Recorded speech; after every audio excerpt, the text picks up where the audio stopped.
Today my topic is awareness is who you are.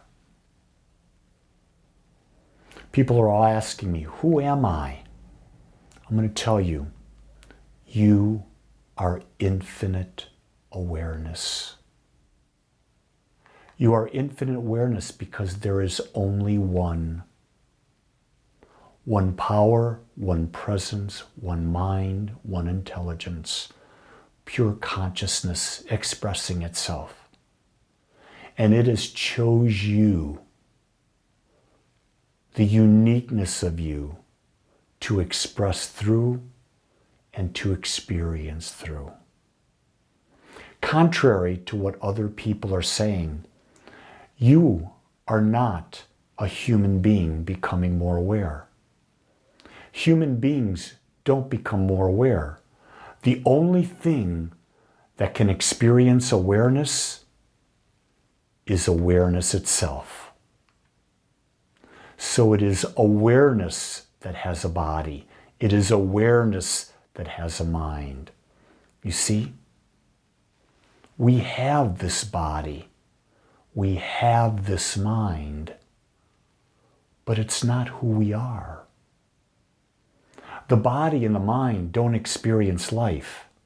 They are the vessels through which awareness experiences itself. You see, without the body and the mind, awareness could not experience anything.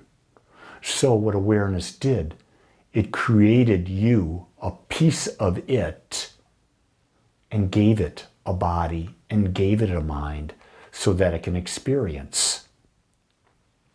You see, knowing there is only one, it is then the logical conclusion that there's only one awareness. And this same awareness that experiences itself through everyone and experiences everything that ever was, ever will be, all experience is in the oneness. And it's a magnificent thing to realize that you are a part of the great cosmic experience of life. The simplest way to experience awareness is to accept everything and anything just as it is. You see, you may say, I'm aware of these sensations having in my body. I'm feeling these sensations. I'm having this experience. No, those are the senses. The senses are that which you feel. You know, you see, you smell, you taste, you hear, you feel. Those are senses that are coming through your nervous system that are being interpreted by your body. Your ego's interpreting them, whether they like them or not. That's a low level of awareness. But pure awareness, the awareness of the observer, the awareness of the infinite, observes everything. It accepts it just like it is. It doesn't try to change it. It is simply the witness. And yet we struggle. We so struggle to be the witness, to put aside the ego, to put aside the mind. It's difficult. It's not easy. Here's the other thing. We're not meant to do it all the time. I believe we're meant to do it some of the time so that we can live a balanced life. A life of awareness and a life of duality, or the 3D world, where we do have a body and we do have a mind. So why is it so hard to become aware? First, we forget that we have a body and we believe we are our body. And folks, that's hard not to do. I know I cut my finger cutting things for cooking, making food. There's pain. I believe that. Well, I am that body. But then I step back and I go, who's aware that they have a body? Is it the body that's aware? Is it the body that's aware? Is it the mind that's aware?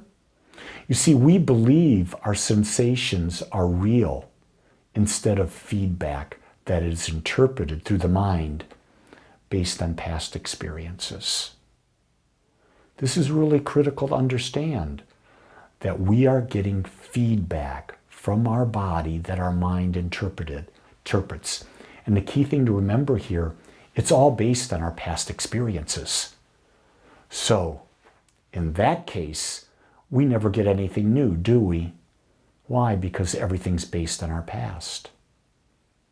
We also believe that we are the mind instead of having a mind. We are the ego instead of having an ego. We want to be right, and therefore we live in a state of judgment. This is really the big thing that's happening right now. Judgment is surrounding us in every way possible. Everything you and I think, do, and say, we're judging. Think about this. And I'm working on this really hard with my partner, Jean, or my sons, Steve and Matthew, my granddaughter, Claire, my son-in-law, Robert. When I look at them, the first thing that happens in my mind is I judge. Good or bad, based on my past. What I'm working on doing is, don't judge them. Accept them as they are. You don't know what's going on in them. You don't know what their past is. You don't know what their thought processes have been. Why are you forming these opinions? What is the purpose of it? Why do you, Lee Wallach, need to feel right? And in order to feel right, what happens with that? You've got to control the situation. Anyone out there got control issues? I know I do. I'm working on letting them go. But we want to control. But here's the key thing. When we control, we take away the other's freedom. So do we love them? Love is not about control. Love is about acceptance. Love is accepting first yourself and then others just as they are, without judgment. While you can witness that your partner, your wife, your husband, whatever you want to call your life partner, they do have a body. Can you accept their body as it is? They do have a mind with preferences and stuff. Can you accept that? Here's what I know. I can tell you this so hard that this awareness has really come to me in the last few years. I know my body's changed from when I married my wife at 21 and I'm now 72. I know that my wife's body's changed from when she was 20 when we got married and she's now 71. But what I see is, it's not her body that I love. It's the energy, vibration that she exudes. I am more in love with my wife now. I accept her more now because of the energy that she exudes. Here it is, the energy. She knows who she is. She accepts who she is. Here's the key thing. She gives me freedom to be me. And being aware of that, I too accept who I am. And I give her the freedom to be her. That's a deep level of awareness to have in a relationship. Your partner is not there to make you whole. Your partner is there for you to see that you are already whole, and so are they. But there's another thing that enters in besides believing you are your body and believing you are your mind. It's that we're surrounded by a mental atmosphere that believes in separation and judgment. That mental atmosphere is the atmosphere of society. And for the most part, it is all at a very, very low vibration. It is in a vibration of judgment. Judgment that separates. Just think about it. Religion.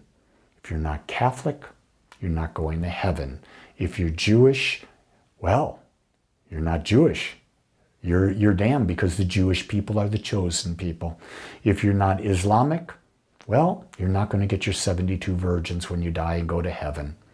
What about being Hindu? What about being Buddhist? What about being Jainist? What about being study the Tao, Confucianism, various forms of Protestantism? All of these have a mental atmosphere. And what's that mental atmosphere? We're right. See, religion, organized religion, has forgotten that religion is about oneness. Or it should be. Religion is about love. A spiritual practice is any practice that brings you to oneness. And when you're in oneness, you can't help but love. But think about it. Religion is doing that. Politics is doing that. Nationalism is doing that. Sex is doing that. Everything out there is teaching you to judge.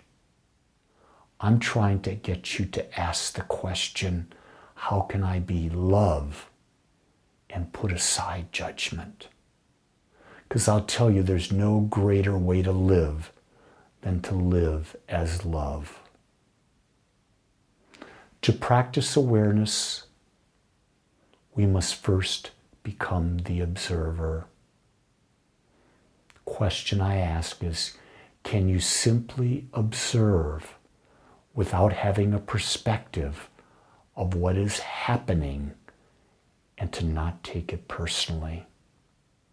If you are taking things personally and they are bothering you, you are not observing.